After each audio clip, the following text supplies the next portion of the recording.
John, great to have you back on Mea Culpa. Hope all is going well. Unfortunately, since the last time we saw one another, there's been more tsuris, more nonsense, more stupidity. I have so many questions to ask you. Going to just jump right into it.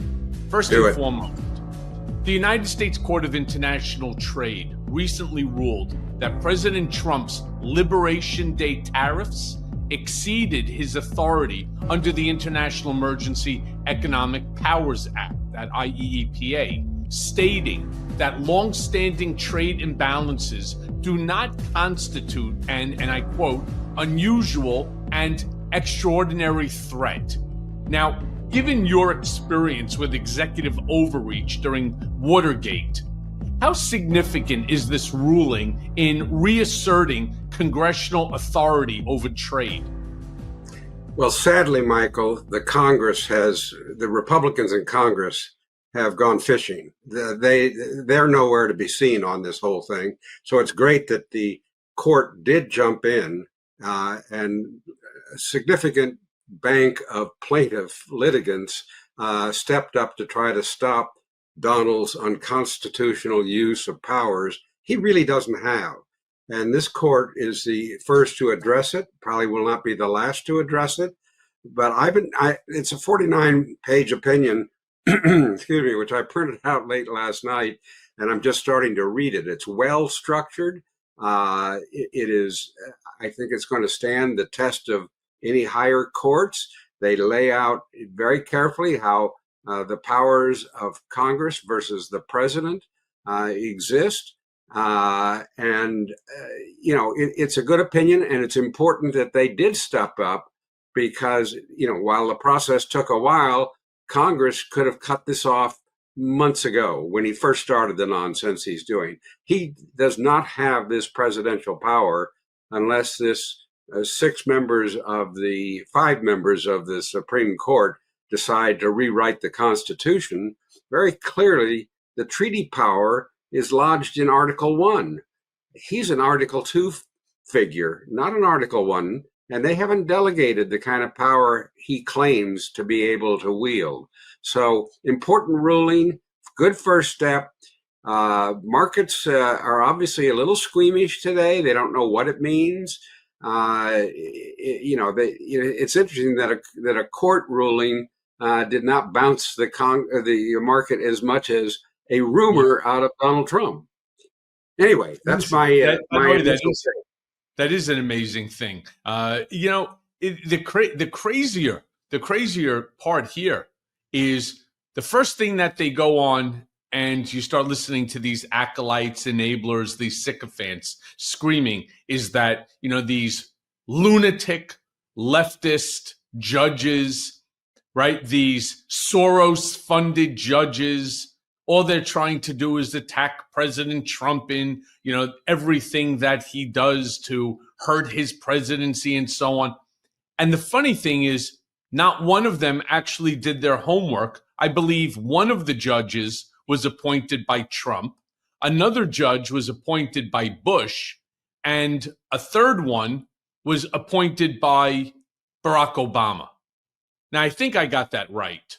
I think it's Reagan. I think Reagan has one of those judges. So it was Reagan, yes. Bush, and then Obama. But my point is there are 2 Republicans that appointed 2 of these 3 judges that came up with this unanimous decision that he does not have the power that he thinks he does, and that these international tariffs that he has been playing with now literally for the last 120 so days is not just unconstitutional, but it's also illegal.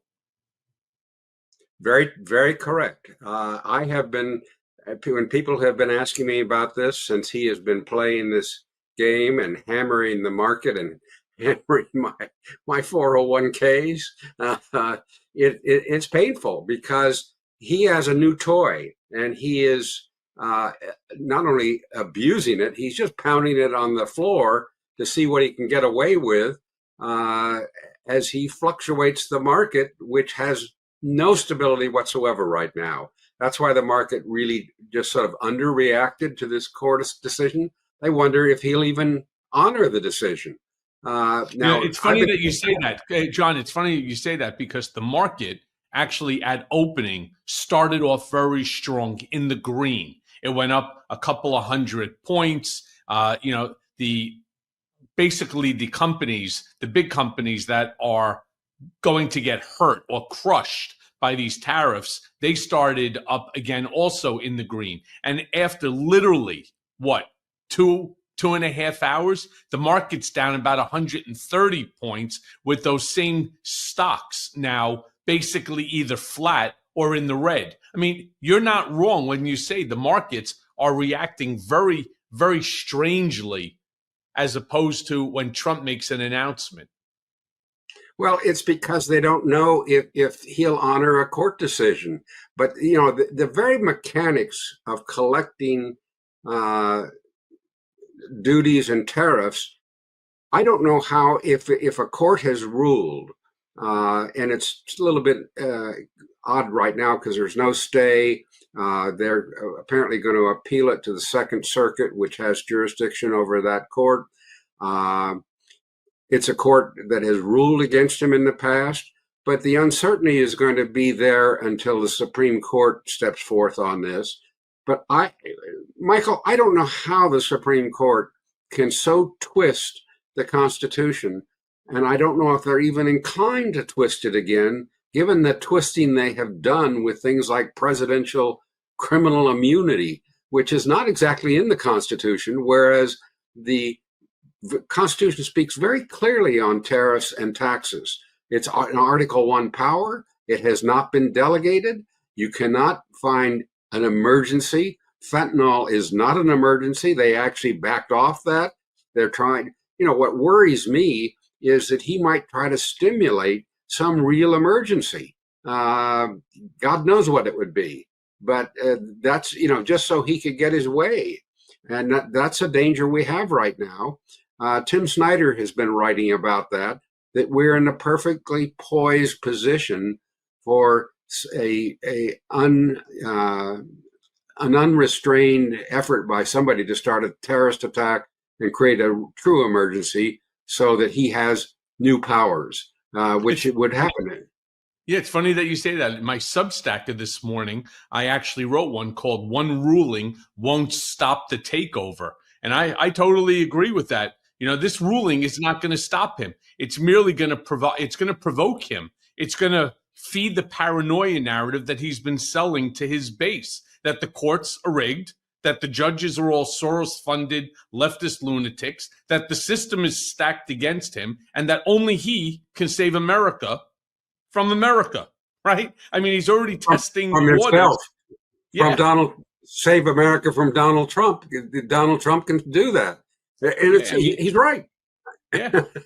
This is me who wrote this, that he's already testing the waters with executive orders that read more like royal decrees. So, this is really the problem because we don't know what he's going to do. But let me ask you this, John, because despite the court's decision, tariffs on steel and aluminum, they remain intact under a different statute. Does this selective enforcement undermine the judiciary's role in checking executive power? And what precedent does it set for future administrations? We have some legitimate tariff statutes that are out there that are not affected by this decision. I think this is a careful decision that carves out exactly what he is relying on, which is a statute that really doesn't talk about tariffs. He's trying to use twist and use emergency powers for something that it really isn't contemplated by this law. And the opinion kind of carefully lays it all out, what the way the laws and tariffs work and how far out of the norm his behavior is. Michael, to give a president this kind of power to unilaterally set tariffs, which are taxes on the American people, notwithstanding his effort early on, which has sort of faded, to fool people into thinking that China's going to pay the tariffs, that Vietnam's going to pay the tariffs, that the European Union is going to pay the tariffs. That's nonsense. The tariffs are going to get passed on to Americans. And as people are realizing that, I think largely because I don't know about your market, but my television market, there are a lot of guys that are pushing out ads saying, act now before the tariffs increase the price of our Toyotas or our widgets or whatever. So that's educating people. Oops, what's this mean? It means we're paying the tariffs, not Right. not the country of origin that sends the product. So I think we'll have to see. And speaking, you referred to his claim of Soros-funded judges. He has a Soros-funded Secretary of Treasury, if one wants to look more closely, somebody who worked directly for Soros, whereas these judges wouldn't recognize Soros if he walked in their courtroom, or it's Soros's sons or aides or anything about it. So that's all that's just all political nonsense.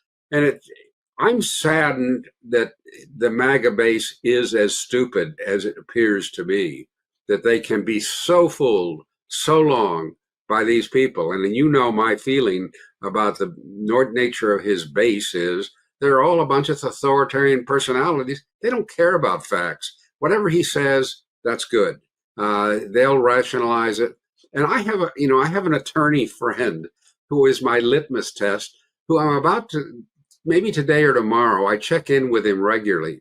He's smart. He's educated.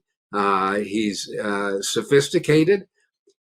I don't know why he's in the cult though. And he says, Trump is just sticking it to the liberals, or he'll say, actually, it's good to test this law to see what the powers of the president are. How far does the unitary executive go, John? And I say, I don't think it should go anywhere. It's a damn theory they've made into a fact. The other thing, Michael, let me throw something in also about this tariff opinion and the litigants. I understand, and I have not really dug into it yet, that some of the plaintiffs in this case are right out of the Federalist Society. That Leo Leonard, for example, is one of the people who helped assemble this case. Leo Leonard echoes at the Supreme Court. Every one of those people on the Supreme Court on the conservative wing owe their seat to Leo Leonard. So this may stick. And Trump may be worried about it. So I don't know. I don't understand the market not really digesting what's going on, other than the fact that Trump cannot make anything stable or last more than 24 hours, it appears. Yes, so it appears, right? Meanwhile, talk about making things not stick. The Trump administration's attempt to revoke Harvard certification to enroll these international students, citing alleged discrimination and ties to foreign entities. I mean, they make shit up. And then just simply, as you said, they make it up and then his base just eats it up. Has been met with obvious, legitimate legal challenges. In fact, they're doing quite well with them. How does this reflect on the use of federal power to target academic institutions? And are there parallels to the Nixon era's use of federal agencies against perceived adversaries? We're so far beyond, to start at the back of your question, beyond Watergate and Nixon. Nixon was a one-shot guy.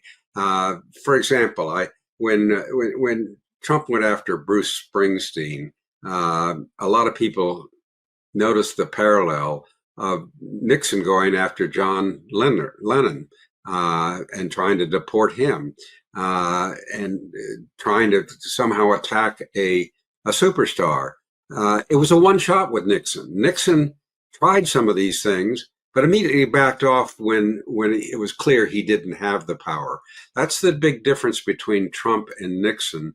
While they're similar personalities, Nixon seems to have had a conscience and was able to back off once he tried something and it failed.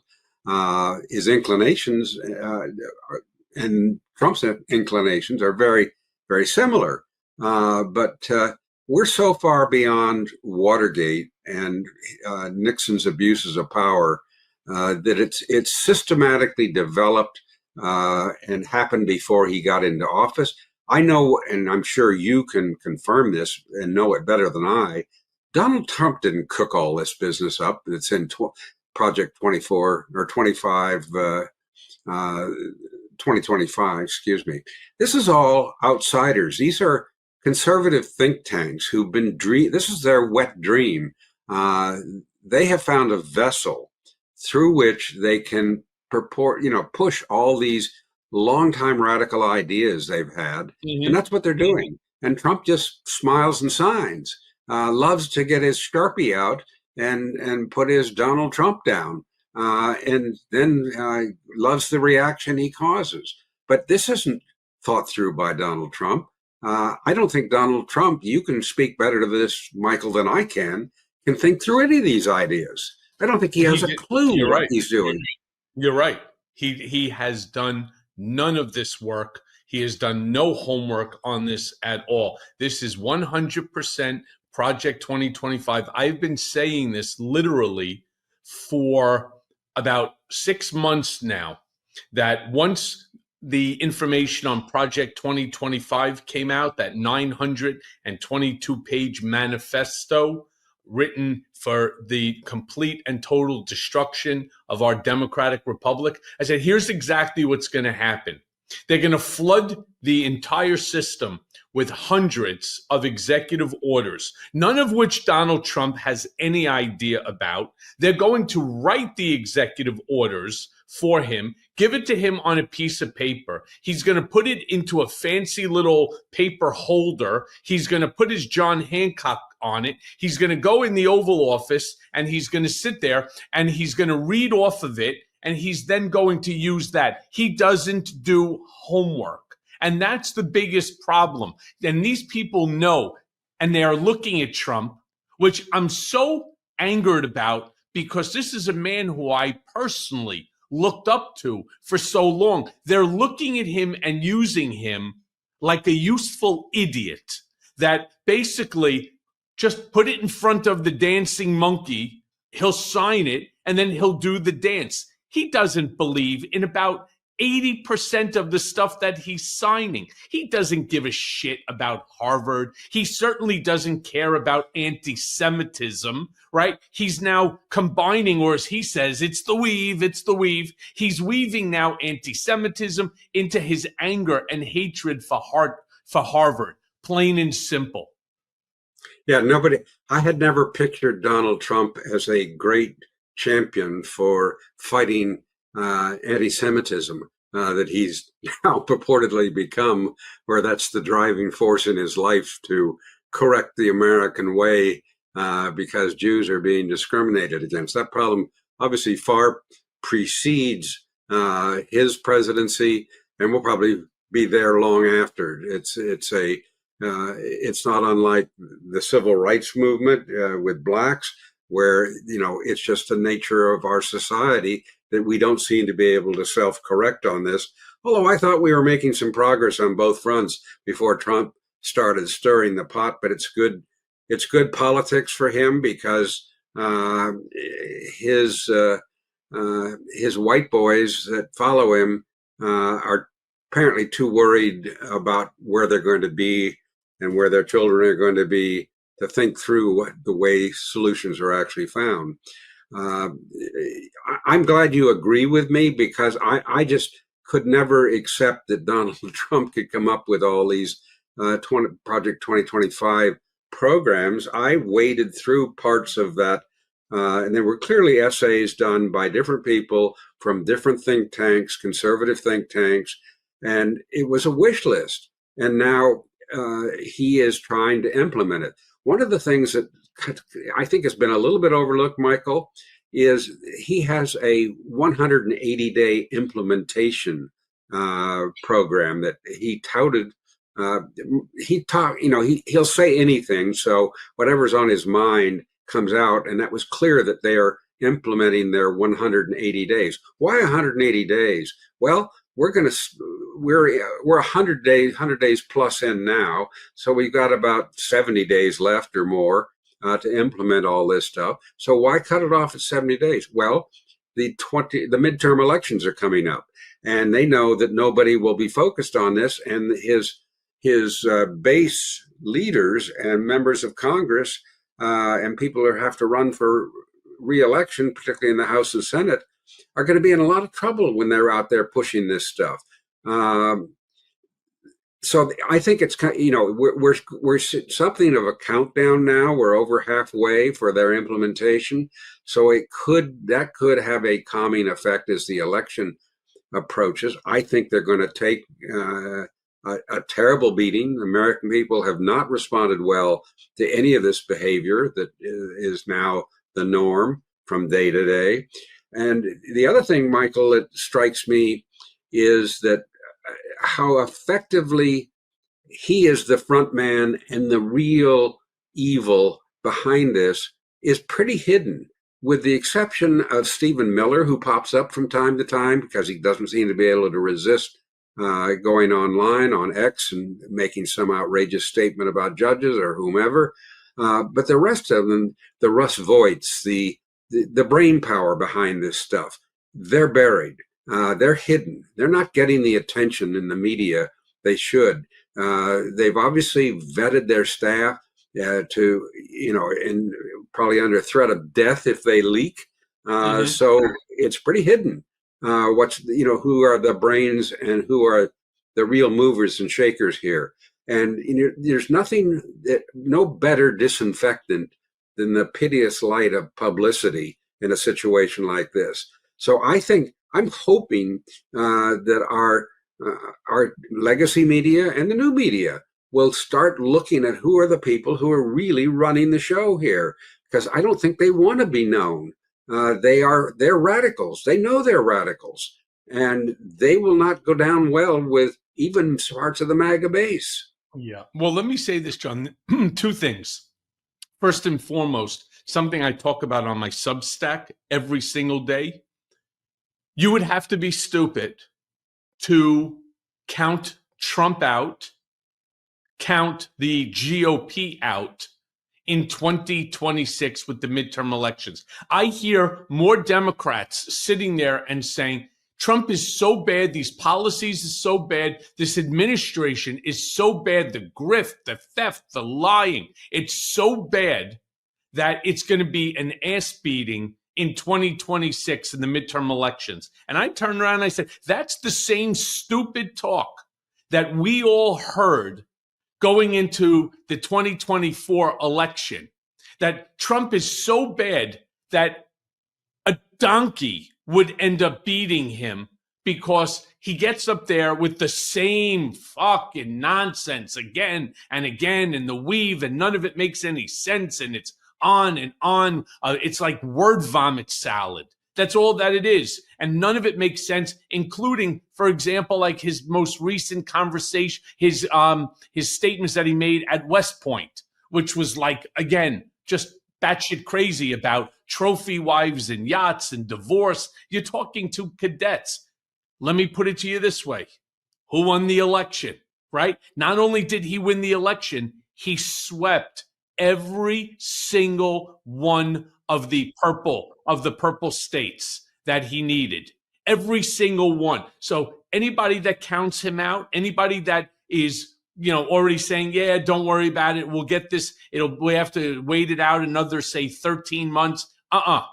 Absolutely wrong. We must fight every single day. And let me tell you something too. He's not going to go down easy.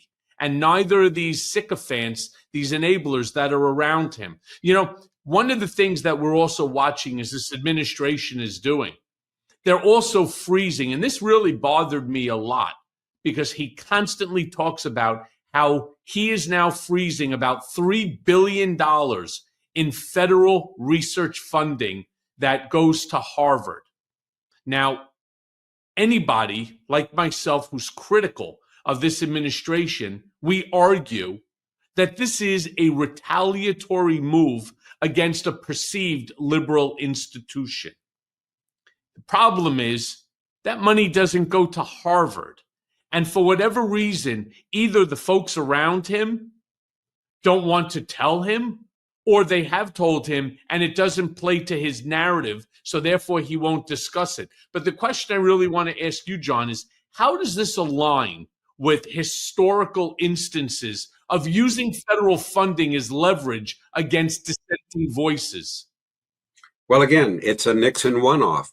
Nixon tried to impound funds to restrict paying on contracts, and when he lost, he went back to the norm. As he one of the tested but unpursued articles of impeachment against Nixon had to do with his impoundment of funds. Because there is historical precedent for impounding funds and not spending money by an executive, Thomas Jefferson being one. The Congress wasn't ready to make that an article of impeachment to really fully test it. So they backed off. And then in 1978, as I recall, the Impoundment Act was adopted by Congress, which prohibited doing exactly what Trump is doing. So it's a violation of law.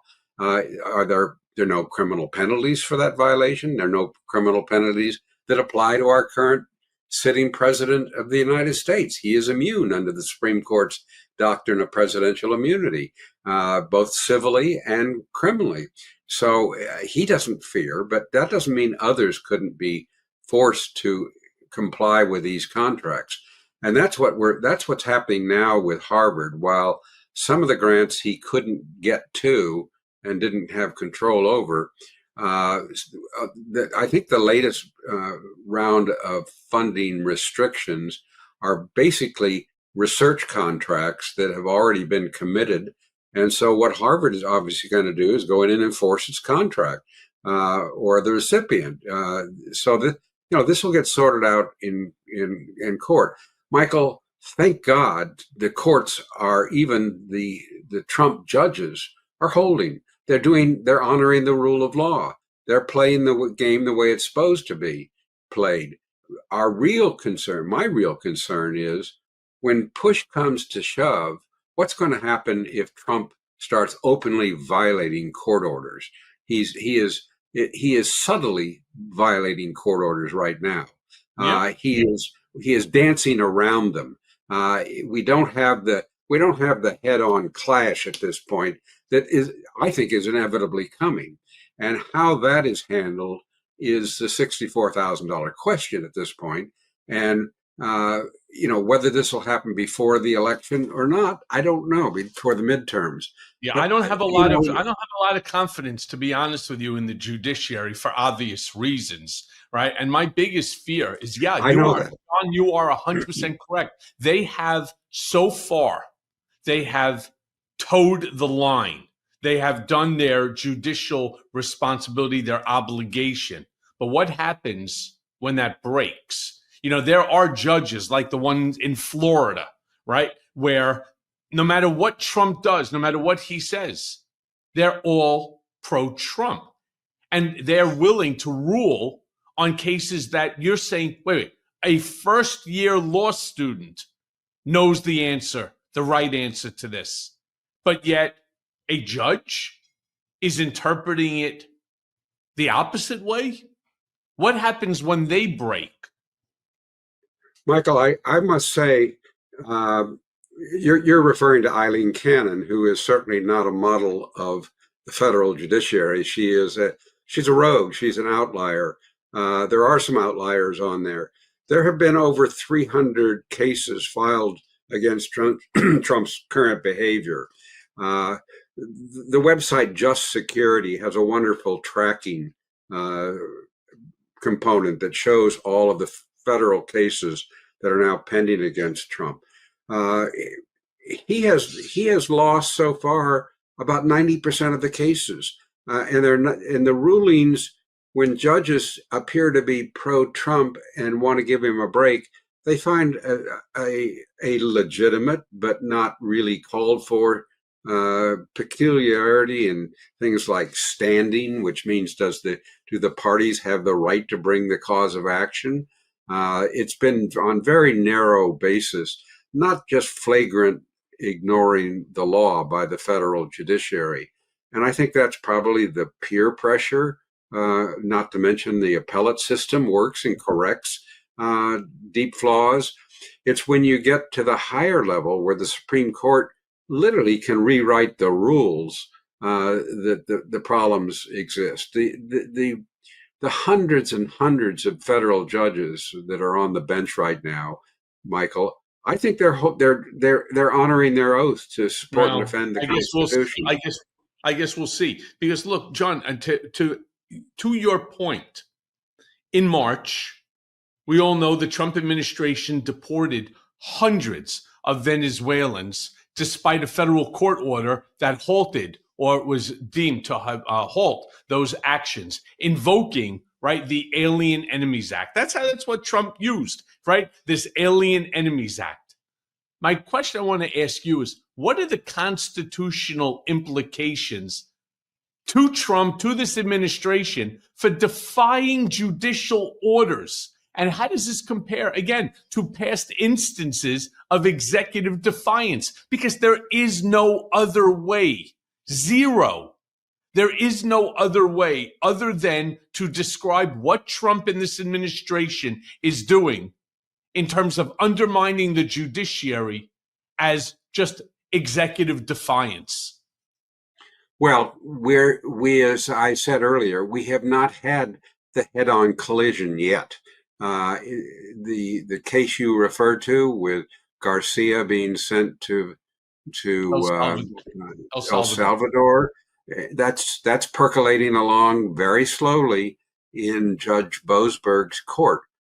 Good federal district court judge, former excuse me, Yale law graduate, roommate with Justice Kavanaugh in their youth, and somebody who other judges respect because he is, first of all, he is careful, he is smart.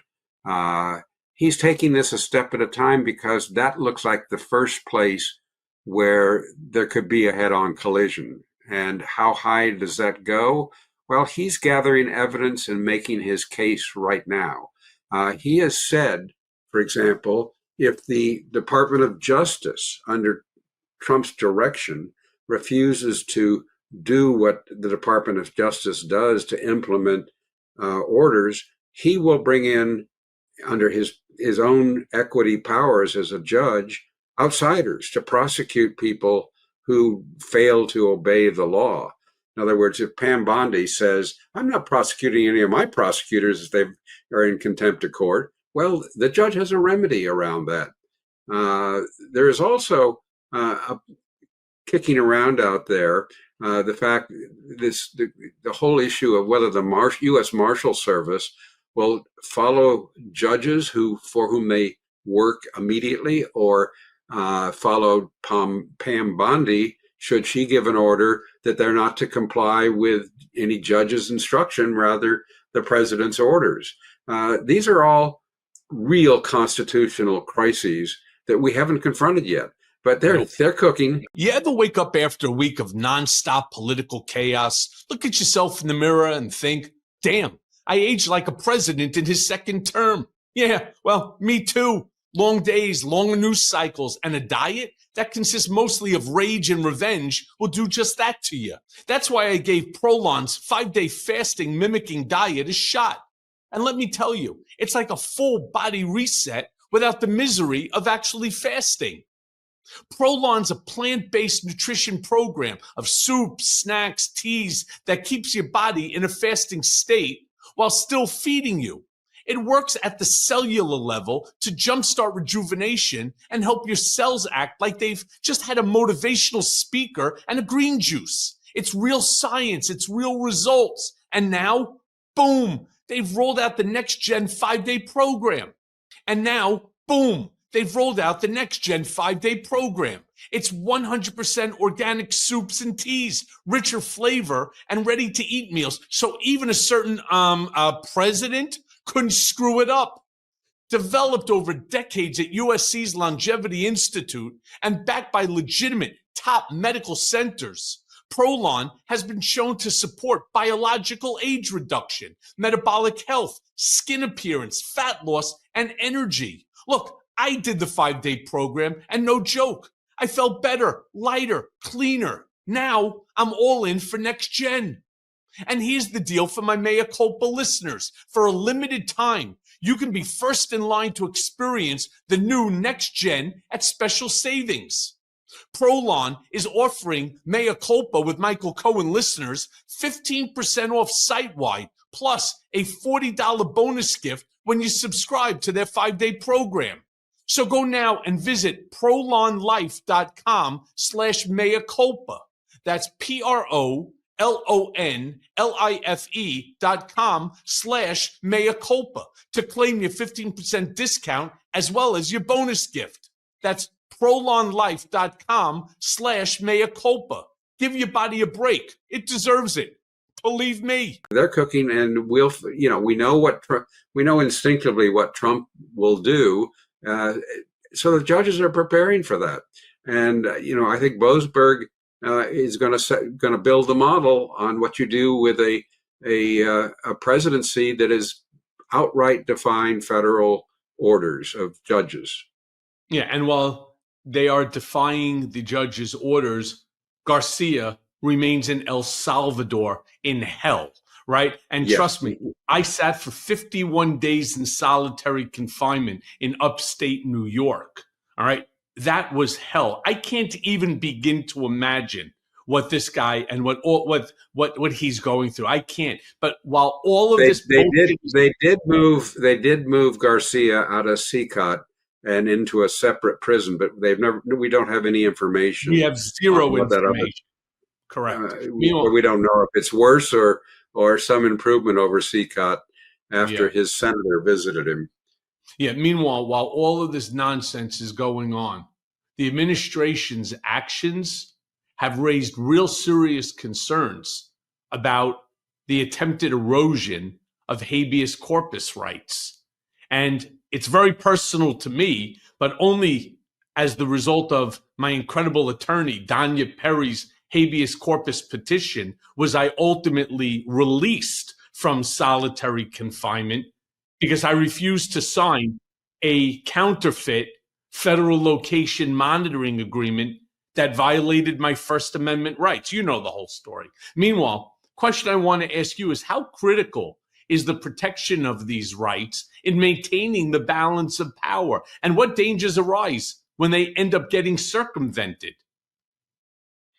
Well, if we don't have three co-equal branches, and we don't right now because the Congress has, through the Republican leadership and domination and control of the Congress, has come off. They're not even on the playing field. So we only have two branches that are really operating, and that is the judiciary and the executive branch.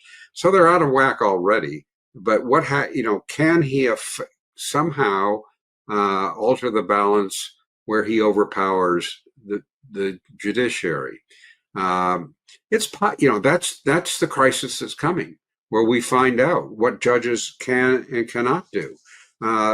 I was about to mention that, if, let's say, the marshals come off the playing field and don't know what the hell to do, and Pam Bondi, for whom they actually are housed in that department of government, there is now legislation, of course, trying to get fuller control over the marshals under the judicial branch.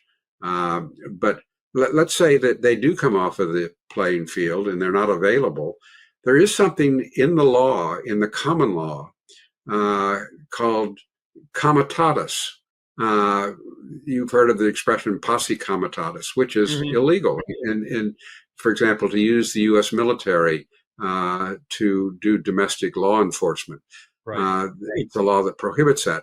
But in the common law, there is a basis for a federal judge with his equity power to deputize citizens to take actions that normally would be taken by a marshal.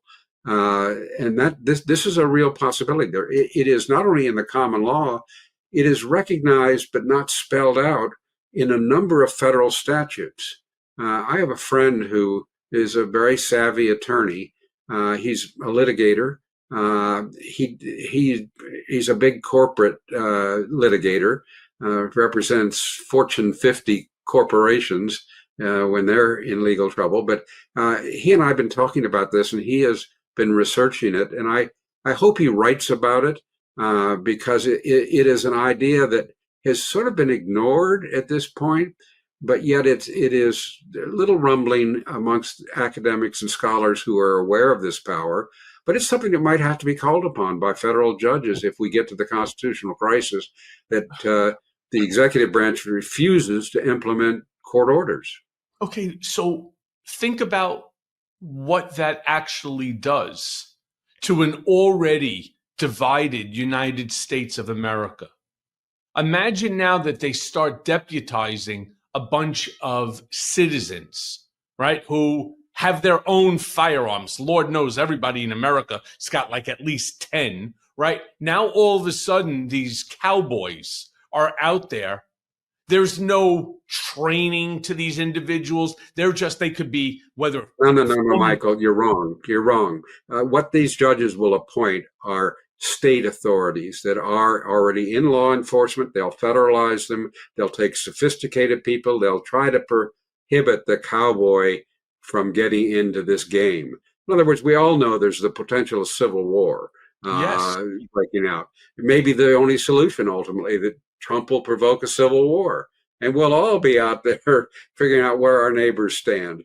But let's say the more cautious route will be pursued initially, is exactly what they will do, is take people who are not hotheads, who are not cowboys, who will effectively be able to do what the marshals now are empowered to do. They'll just have different authority to do it. They'll have there's, as I say, there's statutory authority in the federal code, both civil and criminal, to use these kind of people. It's just never been done. Yeah, I understand that. My concern is that, okay, great. So they go ahead, they empower, they deputize, we'll call it local law enforcement.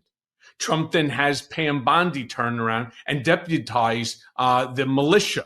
And I'm talking about like the, let's call the National Guard, to turn around and ensure that the deputized now police officers or local law enforcement do not have the ability within which to effectuate what the marshal's doing. Now, all of a sudden, you're talking about let's say a group of 5,000 officers versus, 100,000, militia. I mean, this is exactly what the guy wants to do. He wants to create a civil war. He wants to divide. He was very clear. And this isn't Michael Cohen saying it. All you need to do is go back and listen to the comments that he made during his inaugural address. He doesn't care about Democrats. He only likes the independents who voted for him, but he is 100% lockstep with those people, the MAGA supporters, that believe every single thing that he says. And while all of this craziness, all of this mishigas is going on, the guy's collecting $400 million here, $1 billion there. He's doing some new real estate deals in Qatar and in Saudi and in the Emiratis and in Turkey and India and wherever else he's doing it. I mean, this is really just like the craziest thing. It's like a Houdini trick. Don't look over here, look over here. We know that Trump made a lot of claims during the campaign, saying things like he could stop the Russia-Ukraine war in 24 hours. Well, Russia's shelling of Kiev, the civilian casualties, seems to have, at this point in time, now touched a nerve with our dear leader. And of course, what is Trump's response? Limited to a social media post telling Putin to stop. In all caps, by the way, with an exclamation mark. Therefore, you know that he's serious. I want to ask you, John, how does this tepid response impact U.S.'s credibility on the international stage? And what message does it send to other authoritarian leaders? Well, clearly he wants to play with the authoritarian leaders. He thinks a coalition of authoritarians running the world would be nice if he can stay in power and be in the club. I think they have seen this man is not very sound, is not very intelligent, is not very persuasive, certainly doesn't have command over anything other than a radical minority of Americans. And Michael, I must say that I'm not as pessimistic as you are on what will actually happen. I think people are seeing through the performative efforts of this administration to pretend they're authoritarians and they're now taking charge. It hasn't happened yet. He is pretending more than is reality. He's created great instability in the market and in the business world, where he is on the verge of provoking us into a recession. And, you know, it's going to play out against a overwhelmingly sound and thoughtful country with a minority that has lost all bearing because they are drinking the Kool-Aid. I think the majority, the overwhelming majority, if they ever get their act together, they'll control the situation. This is an aberration we're going through. The media loves it and gives it lots of attention because it sells. It's like his first campaign and first term. They're minting money again. So that this is great stuff. They're not even covering half of the other side of the reality. Rather, they're inflaming, and that's fine. That's what makes that's what keeps them in business. But I think there is more calm out there than you would, and more deep thinking about this and the implications of it than you're giving credit. For example, I keynoted a conference in South Bend at Notre Dame that was titled "Keeping the Republic," after Franklin's famous remark after the completion of the Constitution. And it was a gathering of about 100 scholars who are interested in democracy. While there's deep concern about what he's doing, and these are people who sift the numbers, who run the numbers, who look at the country constantly as part of their social science undertakings. There's no panic there yet. There certainly is concern. But there's also a reality test constantly as to how far and close to the edge we are. It's like the atomic clock. Also, how close to midnight are we? We have varied in getting close, and sometimes the time drops back. And I don't see anything indicating from my travels and talks with these people that we're at the edge of the cliff. We're not there yet. There is certainly a cliff.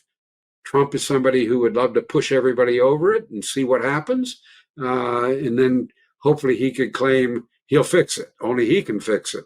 We're not there yet. We're not there yet. I hate to be the bearer of bad news to people, but when you start having a president that ignores judicial orders, that wants to erase habeas corpus, that believes it's okay to use power. He's not ignoring them. He's dancing around them. He is doing exactly what he did. Tomato, tomato, my brother. Tomato, tomato, potato, potato. It's the same thing. You don't comply with a judicial order. All right, you want to use the term dancing around it?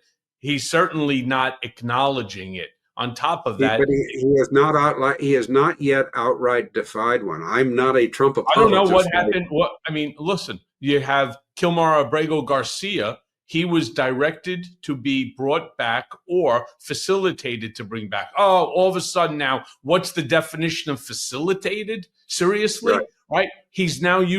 Trump is using the power of clemency, right? In order to make moves. Right now, he's literally 26 people he provided clemency to. Normally that happens at the end of a term, not at the very beginning, but he doesn't care. It's a power that he has Wait a total minute, wait a minute, control over. Michael. Wait a minute. On the pardons, he's found a Yeah. new business.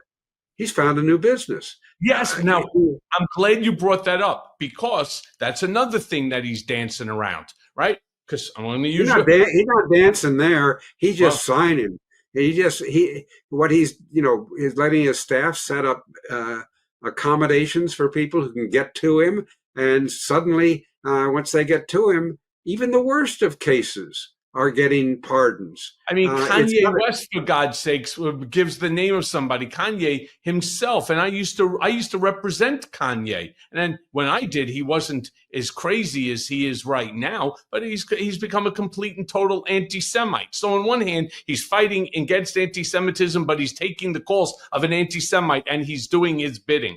Clearly, there's something in it for him. But I want to ask you this question. Given the ongoing financial ties and the potential conflicts of interest, right, between Trump and all of the businesses that he and his kids are engaging in while he's president of the United States, what mechanisms exist to prevent the exploitation of public office for personal gain? There's only one remedy for what the incredible corruption that is going on in the presidency, the American presidency. Nothing like this has ever happened before. I mean, it's open, it's blatant, it is illegal. He's playing on his immunity, the court-created immunity. I don't think they ever, maybe they did, but it's hard to believe they have ever envisioned Trump would play it out to the degree he has. He's monetizing the American presidency. It is shameful, a feeling that he doesn't experience. He doesn't know shame. So when somebody with no shame, he's going to do it as long as he can get away with it, and however he can figure out to get away with it. He is creating new grifts regularly. The Bitcoin is the personification of a grift that has never existed before, but is certainly going to be lucrative for him and his family. He didn't, once he thought, because he didn't understand them, that Bitcoins were nothing but a scam. There's no proof that they still aren't anything but a scam, but he is employing them and abusing them, the likes of which. What's the remedy? Only one remedy. The American people have to say, no, we won't tolerate this. And we're not there yet. So they're when the American people, knowingly enough of them and had to know that they were putting a felon with 34 convictions in the White House, they were pardoning him and saying, okay, we like what we think you'll do with the economy better than what we think the Democrats will do with the economy. So we don't care, we're going to pardon you. We'll buy your argument that it was all weaponization of the judiciary against me. I think they're having second thoughts on that, Michael. The economy is not so good right now. And if it sinks into a recession or he provokes one with all this grift and nonsense he's doing, we don't know that he isn't selling tariff relief as well. What we know is horrible. What we can assume we don't know is even worse. Yeah, and it's funny because they tell you they're the most transparent presidency of all time. You're 100% correct. Take Vietnam as an example. Vietnam was hit with a tariff. Next thing you know, they're building a Trump tower, a Trump property in Vietnam. Next thing, all right, let's suspend tariffs against Vietnam. It's so blatant. It's so obvious. John Dean, thank you, my brother. It's always great to see you. Unfortunately, this hour goes by way too quick because I think I have about another, I don't know, maybe 1,000 questions to ask you. Before I let you go, just tell me, what are you up to today? I haven't seen you in a couple of months. It's been a little time. Tell me what you're up to. I'm editing, today's project is I'm editing a book for a friend took a memo I wrote about 10 years ago, to clean up some history on the fact that when the so-called smoking gun tape forced Nixon from office 50 years ago, it was wrong. They got it all wrong. And so it's just a historical, and I sent this memo that, as I say, I'd written 10 years ago to an attorney friend who actually represented me at one point. He was the deputy counsel of the Senate Watergate Committee, good prosecutor out of this, both Morgenthau's office and the Southern District, honest prosecutor, not the kind you had to experience. Yeah. But he's done a book. It's Kansas Press is publishing it. He's taking a second look at Nixon and why Nixon so badly screwed up his presidency with the way they handled Watergate. So I told him I would do the forward for the book. When that book comes out, introduce me. I'd love to have him on Mea Culpa. I'd like to read it, and then I'd like to talk about it. We'll do that. We'll do that. So that's what I'm on today. I'm far too busy for a man of my age. I should be clipping my coupons, and I'm talking to people like you about current events and trying to deal with the crisis this country is in. Well, like I always say, John, we're bookends, of two very corrupt individuals throughout history. John Dean, thank you so much, my brother, and I will see you and speak to you very soon. Stay well, Michael. Thank you.